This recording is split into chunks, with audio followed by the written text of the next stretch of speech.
uretse gatomve bino bintu kuri iyi filime ikuzwe cyane mu Buhinde yitwa Shava. Ubu filime ikunzwe cyane ku isi yose mu Buhinde ni Shava kubera amateka y'ikirenga ku rwego rw'amafaranga yinjije ku rwego rw'isi. Shava ni filime y'urukundo iharanira uburenganzira bwa muntu ndetse ikora ku bintu bimwe na bimwe bikomeye ku buzima bw'umwana w'umukobwa mu muryango. Nk'uko bigaragazwa n'umwanditsi Vika Baheri, filime ibera ku nzira umwana w'umukobwa atsangirana n'ibibazo byinshi mu buzima, agashaka guhangana n'ibikomeye mu muryango harimo no guhangana n'ibibazo by'uburinganire bushingiye ku muco w'imiryango. Iyi filimi ni inkuru igaruka ku buzima bw'abakobwa cyangwa se ku burenganzira bw'abana b'abakobwa mu gihugu cy'Ubuhinde. Ni inkuru igaruka ku burenganzira bw'abana b'abakobwa mu gihugu cy'Ubuhinde n'ingaruka imigenzo yashingiwe ku butegetsi bw'abagabo. Iyi filimi ni filimi y'amateka historical epic ishingiye ku buzima bwa Sambhaji Maharaj, umwami wa kabiri mu bwami bwa Maratha. Iyi filimi yasohotse ku itariki 14 Gashyantare 2025.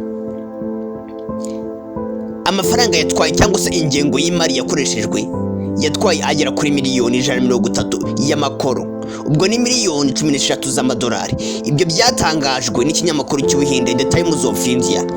None bivuga ko amafaranga yinjije arenga hagati y'amakoro miliyoni 783 na 809, ubwo ni miliyoni 96 na 99 z'amadolari.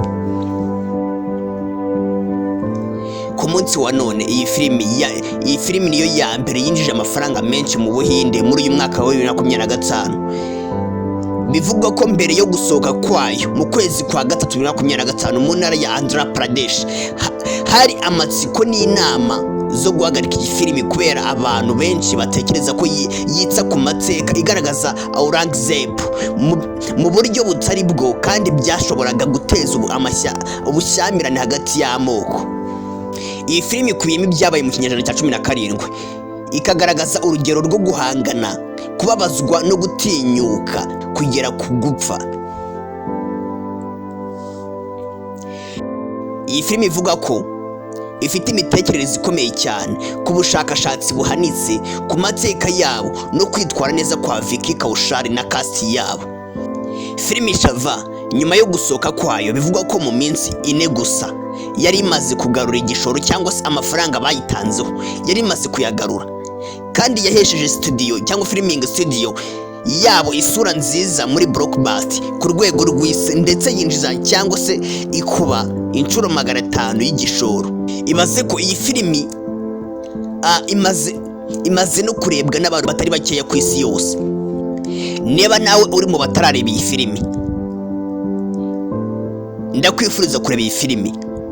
Ni filimi y'Abahinde ivuga ku mateka yabo, ivuga ku byahise ku mateka yabo mu kinyejana cya 17. Nge ndi King Besaba. Niba uri mu batarakora subscribe, kora subscribe nawe ujye muri groupe. Nge tuzagaruka ubutaha.